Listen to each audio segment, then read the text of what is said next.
¿Qué tal, gente? Esto es De Todo y Rap, yo soy HBD y hoy día es la segunda conferencia oficial sobre el caso de Cancerbero. En la primera, el fiscal general de Venezuela, Tarek William Saab, reveló muchos datos importantes que cambiaban el rumbo de la investigación. Así que vamos a ver qué nos dice en esta ocasión.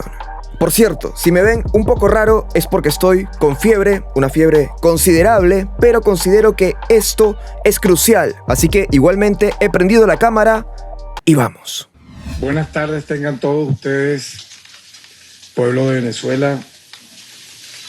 En la tarde de hoy hemos creído pertinente, oportuno, dar esta rueda de prensa en el momento en que está ocurriendo un hecho trascendental a nivel procesal, judicial. ¿Cuál? En nuestro país, como lo es el acto de imputación de los hermanos Améstica, Natalia Améstica y Guillermo Améstica. Para los que están un poco desactualizados del caso, Natalia Améstica es supuestamente la única testigo del hecho, esposa de Carlos Molnar, quien también perdió la vida esa noche junto a Cancerbero. Y Guillermo Améstica, pues, es hermano de Natalia. Aparte de el sujeto Marcos Pratolongo. Marcos Pratolongo. Ese nombre es nuevo. Lo vi hace poco en la cuenta de ex de Tarek William y hay personas que dicen que es un músico, pero todavía no se sabe mucho de él públicamente. Y ojalá que aquí cuente algo. En la fase preliminar de la investigación, luego de haberse reaperturado el lamentable caso donde cae muerto Tyron González, Cancerbero, y Carlos Molnar, hecho ocurrido en enero del año 2015 y que lamentablemente en su momento las investigaciones fueron mediocremente realizadas. A estas tres personas, Natalia Améstica, Guillermo Améstica, su hermano, y Marcos Pratolongo, los han imputado por delito de homicidio, calificado en grado de complicidad correspectiva, tal como dice este video de la cuenta de Tarek William. Yo calculo que en un 1% de avance de investigación penal y en un 99% de contaminación absoluta para imponer una tesis que ya veremos. Hoy puedo decir que queda 100% descartada. Wow. En este hecho, como lo es la tesis inicial que se quiso lanzar de que el caso Cancerbero había sido un homicidio-suicidio. Es decir, esto quiere decir que Cancerbero habría acabado con Carlos Molnar y luego él se habría lanzado del 10º piso del edificio, cosa que el fiscal está desmintiendo por completo y era la tesis oficial en su momento. Es decir, que él había matado a Carlos Molnar y luego se había suicidado. Técnica y pericialmente puedo decir de entrada que esa tesis ahora, en este momento, hoy viernes, queda 100% descartada. Wow. En tal sentido, informo que se está realizando en este momento ante el Tribunal Segundo de Control del Área Metropolitana de Caracas la imputación de los hermanos Améstica, Guillermo y Natalia, por los siguientes delitos: homicidio calificado por motivos fútiles y con alevosía, en grado de complicidad correspectiva, en perjuicio de Tyron José González Orama, Cancerbero, y Daniel Molnar González. Aparte, obviamente, de estos delitos, nosotros ya habíamos imputado inicialmente la falsa atestación y la obstrucción a la justicia en base a las mentiras recurrentes que estas personas realizaron. Pero quiero destacar que aparte de lo anteriormente precalificado, estamos imputando hoy los delitos de simulación de hecho punible y agavillamiento. Presumimos que en estos lamentables sucesos pudieron haber incluso participado aproximadamente hasta 6 personas. ¡Wow! No es exagerada mi sorpresa. No esperaba que dijera que estuviesen implicadas hasta 6 personas. Estamos hablando de un crimen de dimensiones muchísimo más grandes de las que se habían mostrado en un inicio, pero muchísimo más. De 2015 a 2023 se decía que Natalia Améstica era la única testigo del hecho. Y ahora puede haber 6 personas involucradas en esto. Siempre hubo sospechas, pero ahora ya se está diciendo de forma oficial. Identificadas 3, aún por identificar, dije, aproximadamente pudieran ser unas 3 más. En tal sentido, quiero destacar que ya ha sido revocada la medida cautelar impuesta desde el 23 de noviembre a los hermanos Améstica, que era la de arresto domiciliario, porque sospechábamos ya que en base a la reapertura del caso pudieran ellos dos ser directamente responsables del lamentable hecho y había temor de fuga. Vean que cuando ocurre el suceso el 20 de enero del año 2015, Natalia Améstica huye a Chile. Estando nosotros en la Defensoría del Pueblo en marzo, reaperturamos el caso, solicitamos la reapertura del caso, no tuvimos apoyo de la Fiscalía de la época, del Ministerio Público de la época, en la gestión anterior, en base a las diligencias que se pidieron, exhumación del cadáver, reconstrucción de la caída libre. Natalia Améstica en 2015 se fue de Venezuela hacia Chile. Eso es algo que se sabía. Sin embargo, me parece sorprendente que haya regresado, sobre todo siendo ahora la sospechosa del caso. Supongo que habría confiado en que esto que está pasando nunca pasaría.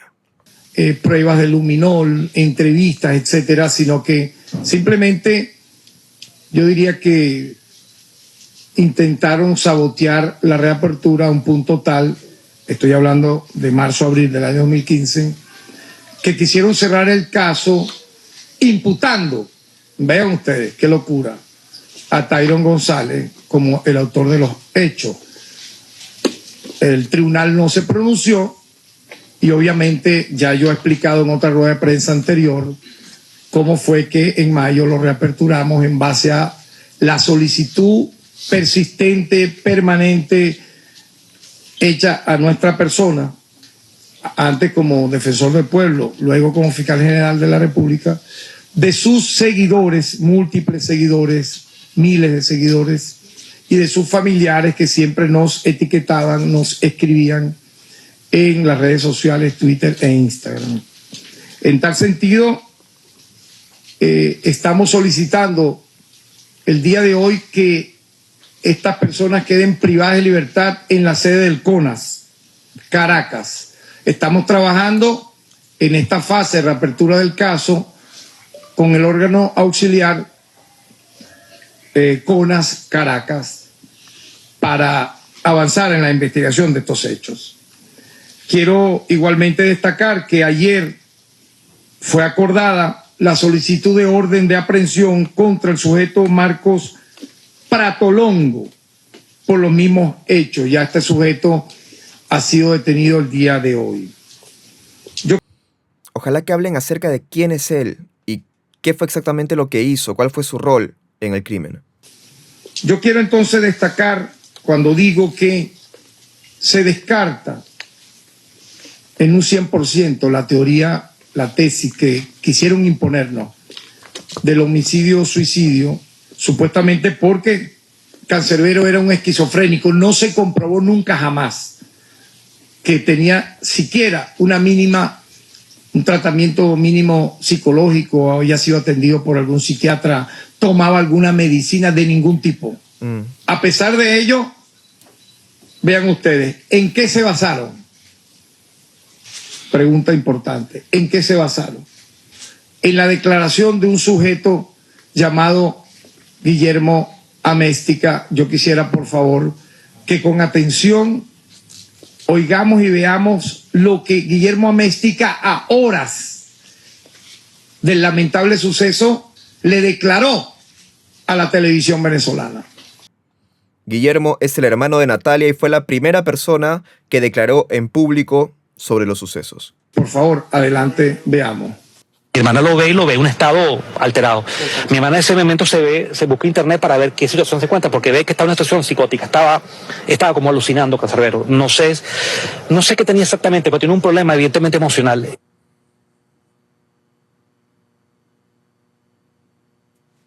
Ella se ve que se va con Carlos se va con Can y después ve que escucha una pelea, ya se aterra, empieza a llamar al 911 para llegar a la policía. Después escucha unos vidrios y después escucha un silencio. A salir de habitación ve que está su perrito prácticamente afuera, se asoma y ve a su esposo, a Carlos, muerto, y sale corriendo para ahí y la vecina le dice, mira, se lanzaba por el balcón. Esto que estamos viendo es la recreación hecha por un seguidor de Tyron González. Más allá de todo, no me parece muy serio poner un montaje de este tipo en una conferencia de índole oficial, pero bueno.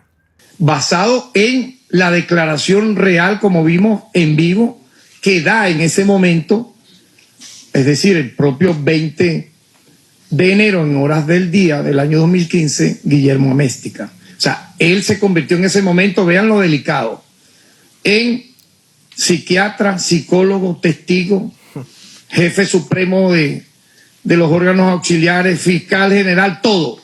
Y dijo, no, esto fue así, un psicótico. Vean la ridiculez que supuestamente cuando ocurría el evento lamentable, la hermana Natalia Améstica, debo recordar que ambos eran productores y managers de Tyron González. Y debo recordar que él ya había roto la relación comercial con ambos. Entonces ya vamos a hablar de una teoría, de una tesis de investigación que se está imponiendo en el desarrollo de esto, que es una disputa de carácter económico de los hermanos Améstica contra el artista cuyo genio todos celebramos, que es Tyron González, ¿no? Tal parece que Guillermo Améstica también era parte del grupo de trabajo de Cancerbero. Y las declaraciones que él dio, considero que el público las tomó como que él repetía lo que Natalia le había dicho que había ocurrido, ya que ella supuestamente era la única testigo del hecho. Pero ahí las autoridades tenían que hacer su trabajo y desmentirlo desde entonces, cosa que no pasó. Y eso habla también terrible de la gestión que se hizo. Entonces vean cómo puede ser posible este suceso, diría alguien que está totalmente en un estado de... Más bien el que parece trastornado es él. ¿Cómo es posible ese suceso? Creo que ha estado viendo mucho TikTok, Tarek. Diga, no, él es psicótico, él está delirando. Entonces mi hermana se metió a ver cómo tratar a un psicótico en un baño y le preguntó a Google, o como dirían algunos, a Google, ¿cómo se trata a un demente? No, chico, esto es realmente... nos deja muchos aprendizajes a todos los que estamos en el sistema de justicia, porque impresionantemente negativo, o sea, que alguien bajo estas condiciones lance la teoría de que fue un homicidio-suicidio basado en lo que él en su mente, más bien delirante, Guillermo Améstica, refirió. Pues se dio por verdad absoluta eso y ya fue un homicidio-suicidio. Afortunadamente los familiares, los seguidores han sido persistentes desde ese momento hasta ahora y nunca aceptaron esa tesis, ¿verdad? Claro, la familia conociendo a Cancerbero, en verdad su personalidad, no solo lo que uno puede escuchar por canciones, sino su forma de ser en el día a día, era muy difícil, casi imposible, que creyeran aquella versión. Y la justicia siempre es oportuna, digan lo que digan, mientras haya... En este caso no fue oportuna. En este caso ha llegado, o está llegando, parece que está llegando, pero está llegando tarde. No se puede decir que no. Se ha reabierto el caso y eso está perfecto, muy bien. Sin embargo, eso no quita que haya sido 8 años tarde. Lo lamento, pero no se puede decir que está llegando oportunamente en el tiempo que tendría que ser. Este tipo de casos no deberían ocurrir. Lamentablemente ocurren. Y quién sabe cuántos casos no les llega en 8 años, sino que simplemente no les llega a su momento. Mientras haya la búsqueda de que en un caso no exista la impunidad, pienso que la justicia llega. En tal sentido, refiero que podemos decir sin ninguna contradicción, yo quiero que veamos ahora una recreación muy corta de, digamos, el avance de carácter investigativo que el Ministerio Público ha tenido en un segundo video, ya con las experticias técnicas muy avanzadas. Esto apenas es un video de algunos segundos, pero que revelan la eficiente actuación, como yo diría en todos los casos el Ministerio Público desarrolla en nombre del Estado venezolano, pero nosotros actuamos en nombre del Estado venezolano para hacer justicia. Veamos este segundo video.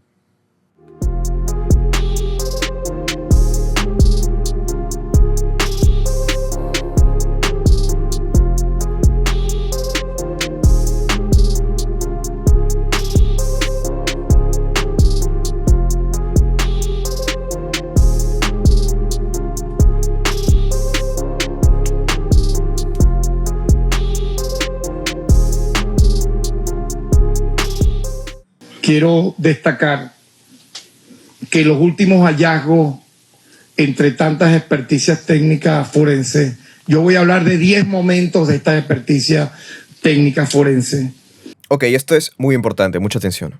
Nos hacen revelar, obviamente, como dije, que se descarta absolutamente, sin equívoco, la tesis del homicidio-suicidio y se está imponiendo la tesis del asesinato contra Tayron González Cancerbero por parte de los hermanos Améstica y otros por disputas de carácter económico en base a, vean este detalle, Cancerbero había realizado una gira en Latinoamérica y Europa, a pesar de ser un rapero en avance, apenas había grabado 2 discos de manera, yo diría, autónoma, muy personal. Nunca había grabado un disco comercial. Lo iba a grabar casualmente en el año 2015. Ya tenía todo listo. Se había separado de los hermanos Améstica para emprender una nueva carrera de un alcance mucho más masivo, y ocurre este lamentable y terrible suceso. Eso es interesante, no sabía eso, que estaba por grabar un nuevo disco en 2015, Cancerbero. O sea, ya estaba pronto un nuevo disco de Cancerbero. Y un disco comercial. Me imagino que con esto se refiere a que sería con alguna discográfica grande, quizás, ¿no? Sony, Universal, no lo sé. Nach está con Universal, por ejemplo. Y como dijo Cancerbero, así llegue a sonar en la luna, no habrá canción alguna cuya idea no venga del subterráneo. En donde vamos a ir viendo, en los momentos de investigación que voy aquí a detallar, cómo efectivamente el Ministerio Público está demostrando que previamente, oigan bien, previamente Cancerbero había sido apuñaleado antes de ser lanzado al vacío. Y me veo en la obligación de mostrar esa prueba. Porque explíquenme cómo una persona va a cometer contra sí mismo un suicidio cuando ya estaba apuñaleado. Las experticias forenses así lo demuestran, la exhumación así lo demuestra. Las fotos fijadas en el expediente de enero del 2015 así lo demuestran y podemos verlo allí en pantalla.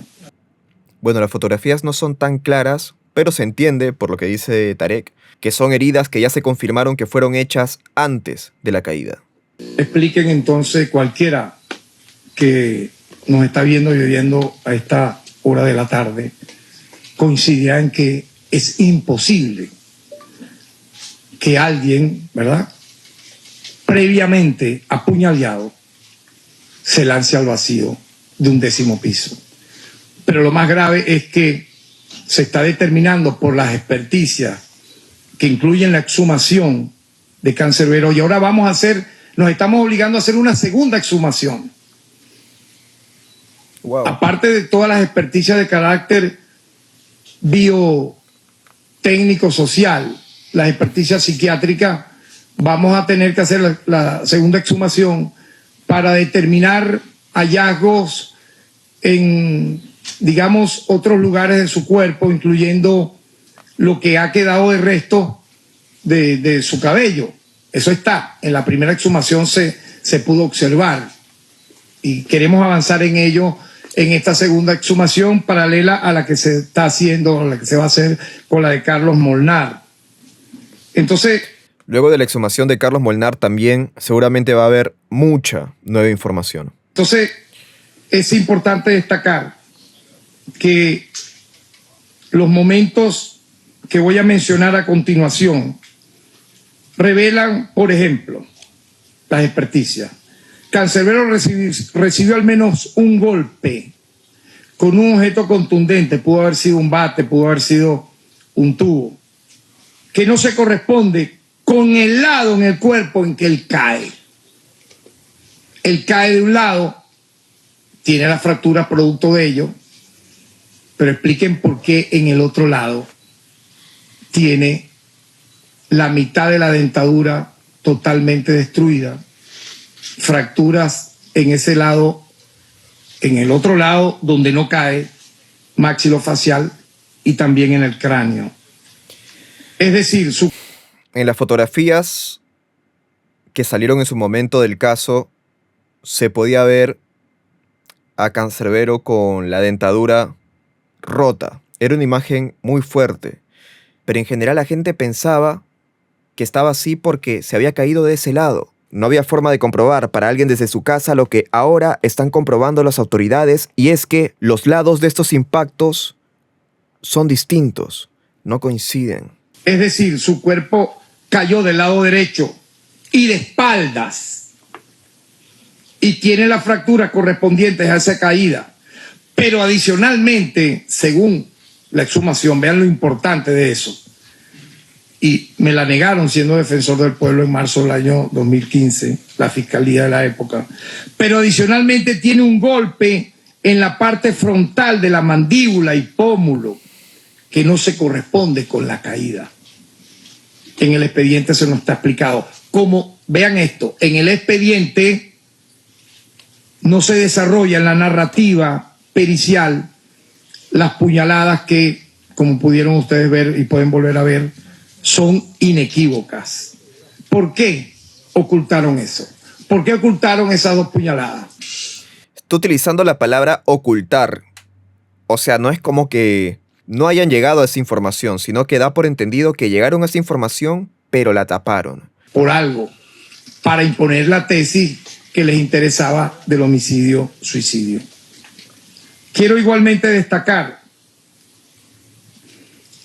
es motivo de investigación conocer en qué tiempo y lugar le fueron causadas esas lesiones que obviamente le desprendieron la dentadura y rotura del pómulo derecho. Se presume que pudo haber, previo al lamentable y terrible desenlace, una pelea, una riña, en donde Guillermo Améstica con otras personas golpean a Tyron González, a Cancerbero. Guillermo.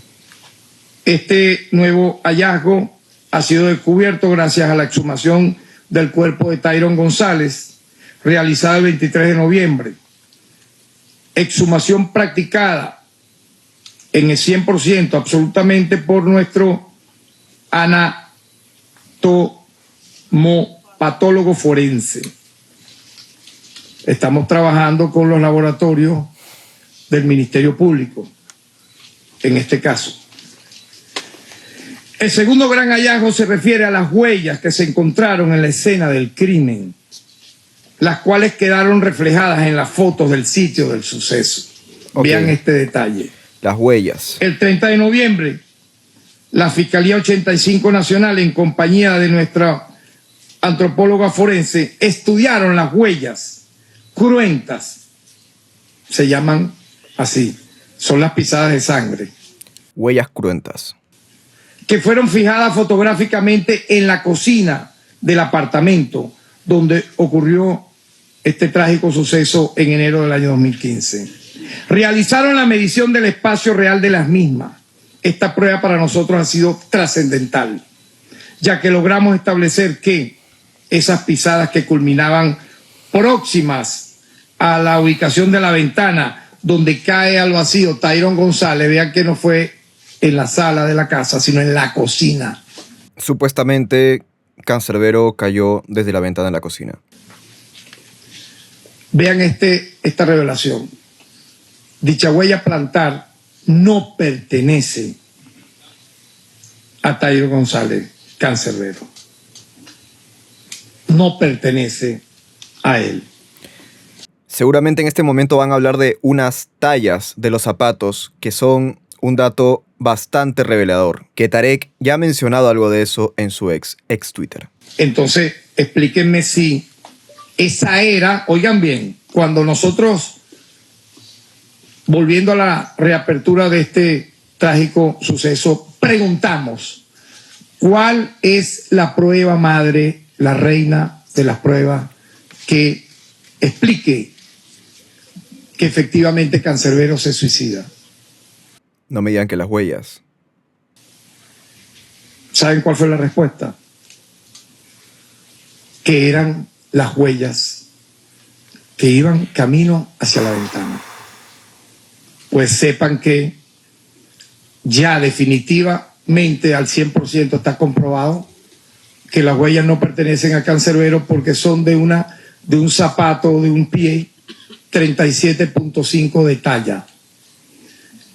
Las experticias entregadas ya ayer jueves, determinaron que en base a un zapato que nos da su señor padre, el padre de Cancerbero, eso está fotografiado en video y todo, la experticia entregada el día de ayer revela que la talla de Tyrone González de zapato era 41.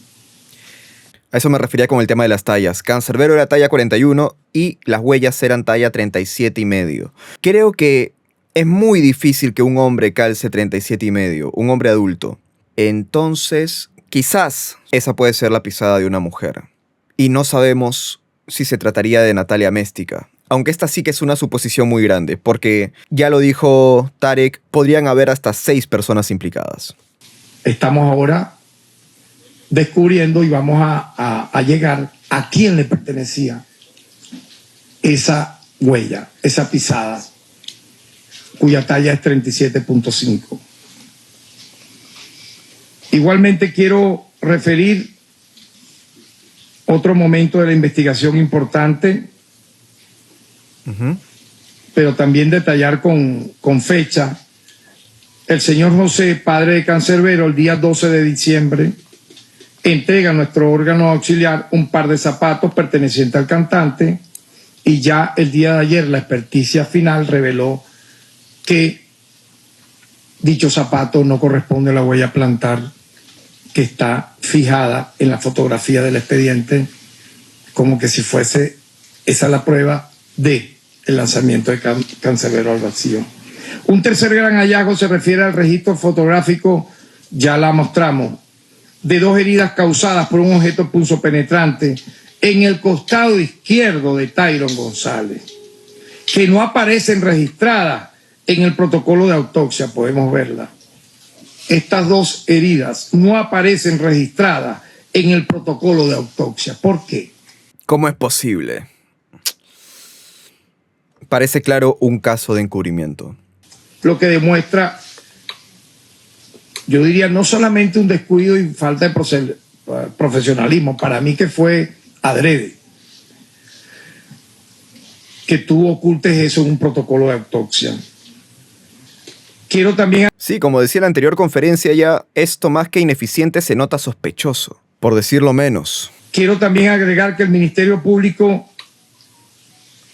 expresa que los elementos de convicción de carácter probatorio más determinantes en la investigación, como son, esto es muy delicado, como son el arma homicida y la ropa de los fallecidos, fueron destruidos. ¿Cómo tú vas a destruir literalmente los 2 grandes elementos de convicción que pudieran finalmente probar un trágico hecho como este. Es sorprendente cómo estas cosas ya me la había dicho Carlos Zambrano, el primo de Cancerbero, hace 2 años. Todas estas cosas.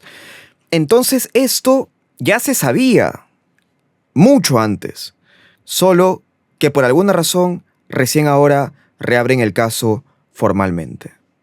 ¿Por qué? Destruidos, incluso tenemos la prueba de ello cuando se nos responde por un oficio que fueron destruidos en el año 2019. Yo calculo que, sabiendo que estábamos ya en la Fiscalía, que estábamos acá como titular en el Ministerio Público y teniendo nosotros la previamente determinación de reaperturar el caso, dijeron, bueno, si llega a ocurrir que se reaperture en algún momento, destruimos los elementos de convicción más importantes. Y esto revela algo grave porque, en primer lugar, quien tiene la cualidad jurídica de ordenar la destrucción de unos elementos de convicción de carácter probatorio realmente definitivo son tribunales penales que lleven el caso, inclusive, yo agrego, a solicitud del Ministerio Público. Y esto no ocurrió. Entonces tú lo destruyes, ¿por qué? ¿Por qué lo mandas a destruir? La ropa. Es algo muy fuerte, es algo muy fuerte. Y ocurrió en 2019 que se destruyeron el arma y las prendas, 4 años después del suceso. La ropa. En la ropa, ¿por qué es importante para nosotros haber tenido la ropa? Ya no existe, ya está destruida. Porque allí quedan los rastros de sangre. Claro. En ambos fallecidos, en Tyron González y en Carlos Molnar. Pues ya desaparecieron estas evidencias. Al igual que el arma. El arma te puede determinar, en este caso el cuchillo, o las armas. Pudieron haber sido 2 cuchillos. Pudieron haber sido. Pero ya aquí, como ya cambiaron todo desde el principio, todo lo que está en ese expediente está viciado. Pero digamos, lo que ellos colocaron, la Fiscalía y el órgano policial en el momento, allí en el expediente, que era la fotografía de un arma blanca, ya no está. ¡Wow! Las personas que estarían detrás de esto han de tener mucho poder o mucho dinero o muy buenos contactos. El arma blanca ya fue destruida. Quiero destacar que es un hecho totalmente inexplicable, inexcusable desde el punto de vista criminalístico, puesto que la investigación nunca llegó a cerrarse. Una investigación se cierra para que tú destruyas la evidencia cuando ya tiene, vamos a decirlo así, una sentencia, una decisión definitivamente firme y sin apelación. Y esto apenas estaba en una etapa preliminar en el año 2015. La investigación en realidad no llegó a cerrarse, según lo que dice Tarek William. Sin embargo, se habla de que prácticamente se cerró porque la dejaron totalmente suspendida. Quiero igualmente destacar que se logró recuperar el equipo celular que utilizaba para el momento Tyron González Cancerbero, el cual logró ser entregado por su señor padre hace unos días. Luego de ser experticiado por el CONAS y los fiscales del Ministerio Público asignados, hemos constatado que fue reiniciado de fábrica. ¿Por qué? O sea, lo de... Ok.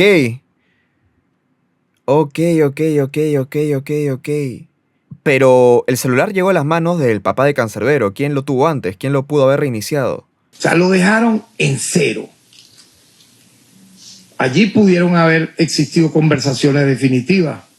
Allí los teléfonos hablan, dicen algunos.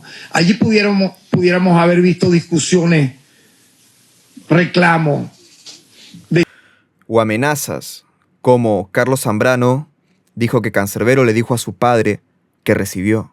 El tema del celular es intrigante. Enciclopedia, el rapero venezolano, en una entrevista con Mowgli Hawk, mencionó que él escribió un mensaje a Cancerbero y cuando él ya estaría sin vida, leyeron el mensaje. ¿Quién lo habrá leído? Reclamo de Tyron González con sus presuntos asesinos. ¿Por qué tú lo vas a dejar en cero? Si el ABC de toda investigación penal en su experticia forense es cuando tú tienes el teléfono, es la extracción de contenido. Entonces aquí quedó en cero, nada, no hay nada allí. Wow. Y eso lo hicieron obviamente en su momento, en enero del año 2015. ¿Por qué? Por algo definitivo. Allí íbamos a ver la realidad, la verdad, con quién discutía, con quién él debatía temas que pudiesen afectar a los presuntos asesinos. Pero bueno, yo espero que sí se sepa por qué manos pasó el celular y se puede investigar a estas personas. Quiero igualmente destacar que ese indicio se trató de ocultar tal vez por todas las vías lo sucedido entre la noche del 19 de noviembre, la madrugada del 20 de noviembre, en la residencia de Carlos Molnar y Natalia Améstica, como también, como he dicho, el pasado reciente de con quién y cómo conversaba Tyron González Cancerbero en ese teléfono. Lo recabado previamente, quiero destacarlo para que tengan una idea de la capacidad profesional de este Ministerio Público y la entrega a esclarecer la verdad sin equívoco para echar por tierra cualquier falacia, cualquier infamia, porque aquí hay gente que le gusta la necrofilia, hacer oda a sucesos como estos para incluso desviar las investigaciones y ocultar a los verdaderos responsables. Quiero destacar que hemos hecho la reconstrucción de la caída del cuerpo de Cancerbero, que determinó que la posición final en que es fijado el cuerpo no fue la misma posición que él obtiene de su caída, es decir, que hubo una modificación del sitio donde él cae. O sea, no conforme con haber cambiado la huella plantar, también cambiaron el lugar donde él cae.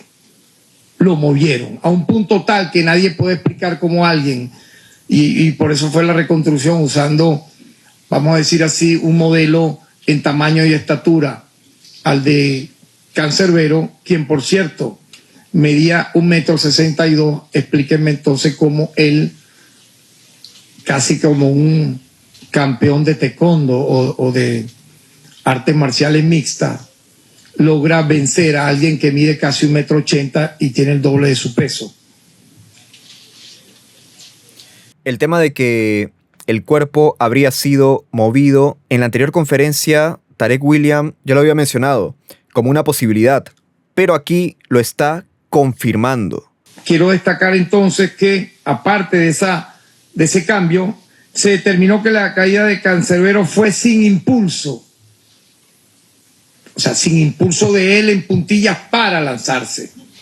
O sea que la tesis del suicidio queda totalmente descartada luego de las experticias, ya que en caso contrario, él mismo tuvo que contar con una superficie sólida, vean esto, y estable, preferiblemente nivelada y orientada con el borde inferior de la ventana dentro del recinto, que sirviera como punto de apoyo para el impulso requerido, lo cual se descarta, ya que se ubicó en el abordaje el mencionado apoyo, corroborando que la precipitación del cuerpo de Tyron González al vacío fue ejecutada sin impulso y en posición invertida. ¡Wow! Sin impulso y en posición invertida. O sea, según estas investigaciones, definitivamente, como le está diciendo el fiscal, Cancerbero nunca se lanzó a sí mismo. Y se desmiente totalmente la versión oficial de 2015, según palabras del mismo Tarek. Así que se investigan los hechos. No esa piratería para buscar que teorías de conspiración posteriormente se impusieran y salvar a los responsables de un genio del arte, ya en su momento, era ya un genio del arte, no ahora, ya en su momento, cuando ocurre este lamentable suceso con apenas 26 años de edad. El ensayo de Luminol, que demostró que la persona que ejecutó este atroz crimen quiso no solo alterar la escena, sino que también quiso deshacerse de la evidencia de interés para el esclarecimiento de los hechos, puesto que la referida experticia arrojó un falso negativo. El examen de Luminol es para ver rastros de sangre, hago recordar. Señalando la experto que esta conclusión se genera posterior a lavar, oigan, a lavar de manera minuciosa el sitio impregnado de sustancia hemática. Es que, oye, es impresionante cada vez que uno va avanzando en esto, ver cómo fueron tan escabrosos, tan satánicos en la consumación de este crimen. Es muy indignante.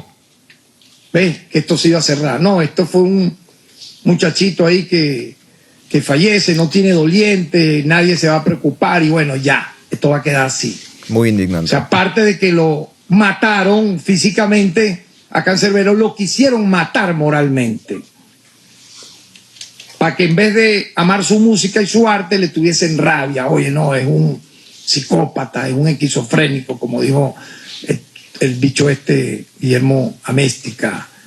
Está delirando, es un loco, etcétera, ¿no? Bueno, sobre todo creo que contaron la versión anterior para encubrir a los culpables, es lo que parece.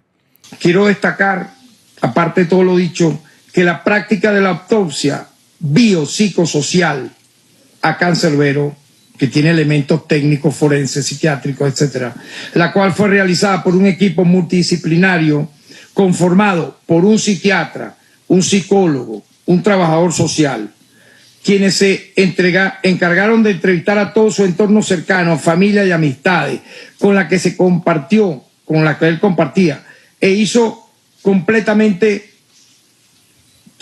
descartó, quiero decir esto, ¿no? Las personas a las cuales fueron entrevistadas, repito, en esta experticia psiquiátrica, nosotros la llamamos autopsia psiquiátrica, producto, repito, de la autopsia biopsicosocial a Cancerbero. Se determinó finalmente, ¿verdad?, que con las personas que él compartió hizo vida, el resultado de todo ello es que Cancerbero gozaba de excelente salud mental, una persona en victoria, una persona que iba a grabar un disco en el año 2015 por primera vez comercial, ya con una disquera, que iba a emprender una gira en días posteriores estaba planificada posterior al 20 de enero una gira a Panamá. Iba a viajar a reunirse con su público en Panamá. Claro, Cancerbero tenía, por lo visto, ya planes a futuro, y esto de que él tenía problemas mentales es algo que creo que toda la gente que lo conocía ha descartado. Cuando ocurre este hecho, aparte de ello, era una persona de buen humor, tranquila, todo lo lejano a un esquizofrénico y a un delirante. Por lo tanto, dicha tesis que quiso imponer Guillermo Améstica en esta declaración que vimos a los medios, pero que también la redactó, la dijo de manera hablada en la entrevista Natalia Améstica. Ella dijo, no, mira, él es un esquizofrénico y como él es un loco, él cometió el hecho, así. Wow. O sea, los hermanos Améstica se convirtieron entonces, repito nuevamente, en psiquiatras, en psicólogos, en patólogos, en antropólogos, en fiscales, en policías, en todo. Al final, quiero entonces referir sobre esto, que se descarta la vaga y débil hipótesis creada por los hermanos Améstica, quienes hicieron ver, no solo en la investigación, sino al país y al mundo, que Cancerbero sufría de esquizofrenia sin mostrar una sola prueba. En este sentido, quiero destacar finalmente sobre este tema concreto de la autopsia biopsicosocial, que nada de esto, de lo que estoy aquí revelando como experticias técnicas forenses, se realizó durante el año 2015. O sea, lo único fue la entrevista a Natalia, que más bien debía haber aparecido en su momento no como víctima, sino como sospechosa. Y ya. Claro. Más nada, literalmente. Me parece sumamente indignante y lo repito, ¿cómo es posible que estas cosas pasen? Y este es el caso de Cancerbero que es famoso mundialmente. En su caso se ha demorado 8 años en investigarse bien el tema. Imagínense en casos donde no estamos hablando de alguien conocido. ¿Cuántas injusticias pasarán desapercibidas día a día?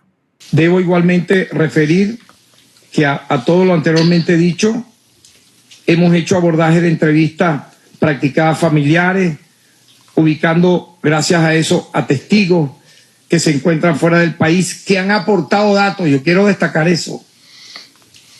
Han habido 12 entrevistas a 2 personas que están fuera de Venezuela, que están registradas en el expediente nuevo, que nos dieron muchos datos para llegar a esta verdad. Igualmente, quiero sumar las entrevistas a los hermanos Améstica, realizado por nuestros expertos, que establecieron, entre otras conclusiones, que Natalia Améstica oculta información crítica relacionada con el fallecimiento de Tyron González Cancerbero y Carlos Molnar, y que el discurso expuesto por ella es un discurso totalmente poco creíble y falso. A su vez, con respecto a Guillermo Améstica, los expertos concluyeron que oculta información crítica relacionada con el fallecimiento de Carlos y de Cancerbero. Esto último ya se había dicho en la primera conferencia. Conclusiones. Ajá. Ya voy a referir que la práctica de todas estas pruebas y experticias técnicas han demostrado fehacientemente que la versión que se manejó en el año 2015, según la cual Tyron González había atentado en contra de la vida de su amigo Carlos Molnar, propinándole 17 puñaladas, por cierto, una de ellas en la yugular. Vean ustedes, una de esas puñaladas fue en la yugular. Ese dato no se había dicho antes. La muerte de Carlos Molnar. Una persona de casi 1,80 m recibe una puñalada en la yugular de una persona que mide aproximadamente 1,60 m. Para luego dirigirse Cancerbero, supuestamente, según esa tesis ya descartada, hacia una de las ventanas ubicadas en la cocina de la residencia de este último. Vean esto: extraer 7 vidrios de romanilla y luego lanzarse al vacío.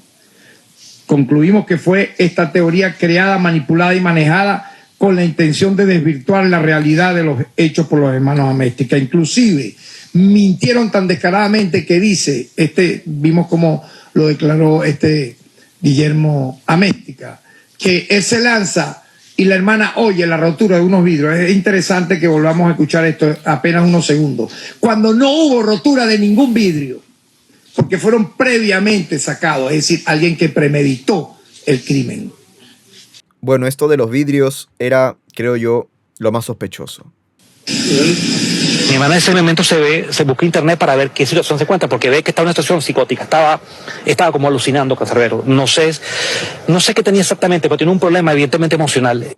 Ella se ve que se va con Carlos se va con Can, y después ve que escucha una pelea, ya se aterra, empieza a llamar al 911 para llegar a la policía. Después escucha unos vidrios y después escucha un silencio. A salir de la habitación ve que está su perrito prácticamente afuera, se asoma y ve a su esposo, a Carlos, muerto, y sale corriendo para ahí, y la vecina le dice, mira, se lanzaba por el balcón. Escucho unos vidrios falsos. Jamás hubo vidrios rotos, sino ventanillas previamente sacadas en un número de 7 del lugar donde presuntamente él, corriendo, se impulsó y se lanzó al vacío. Igualmente, los vidrios a los que se refiere Guillermo en estas declaraciones no serían los de la ventana al momento en que Tyron se lanza, creo yo, sino serían otros vidrios que se rompen en el momento de la discusión de Carlos Molnar con Cancerbero. Pero si no se encontró ningún vidrio roto nunca, entonces pues esta es otra de las contradicciones y falsedades, más bien dicho, en el testimonio de Natalia y Guillermo. Quiero igualmente destacar, luego de todo lo aquí expresado, que solicitamos este 12 de diciembre al Tribunal Segundo de Control del Área Metropolitana de Caracas, como ya he dicho, la imputación de estas personas. Hoy ya está dándose todo esto, ahí pueden ver por cuáles delitos y las solicitudes previamente pedidas por los fiscales que llevan el caso. Están las solicitudes para que sean arrestados, ya no en su domicilio. Y hay un detalle realmente también sospechoso que nunca lo colocaron en el expediente. Las pesquisas nuevas nos dieron a demostrar que Marcos Pratolongo, quien es amigo personal de Natalia Améstica, y quien se encargaba de brindarle seguridad para el momento de los hechos, logramos establecer que este sujeto, en un momento posterior a la ocurrencia del crimen, portaba las llaves de la casa de Tyron González. ¿Por qué? Porque este sujeto que actuaba como seguridad de Améstica tenía que tener las llaves de la casa de Tyron de Cancerbero. ¡Wow! Me sorprende cómo tantos años después lograron identificar a la persona que en ese momento, justo después del incidente, tenía las llaves de la casa de Cancerbero. Señalando al ciudadano que la misma Améstica fue la persona que le aportó las llaves de esa residencia, razón por la cual en la misma fecha solicitamos se acordara la orden de aprehensión contra este sujeto Marco Pratolongo por los delitos de homicidio calificado por motivos fútiles y con alevosía en grado de complicidad correspectiva, simulación de hecho punible y agavillamiento. Como dije, ya fue acordado todo esto y quiero destacar que en los próximos días, ya posterior a este viernes, tenemos previsto el estudio del levantamiento topográfico del sitio con la evaluación trigonométrica, planimétrica y antropométrica corporal. Así Tarek William, en una entrevista con Alofoque, mencionó que una hipótesis del caso, es que una persona de seguridad de Natalia habría sido quien acabó con la vida de Cancerbero. Y en ese momento no dijo el nombre de esta persona de seguridad. Pero aquí está diciendo que Marcos era la persona de seguridad de Natalia. Entonces, es posible que Tarek William, al referirse a la presunta persona que terminó con la vida de Cancerbero, se haya estado refiriendo a Marcos Pratolongo. Es posible, igual tengamos en cuenta que es solo una hipótesis.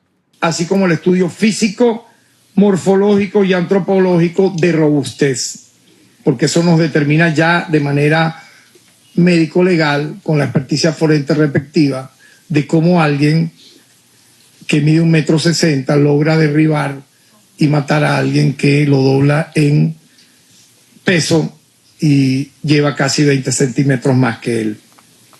Estos estudios se realizarán con la finalidad de ubicar de manera detallada a ambas víctimas en el sitio del suceso.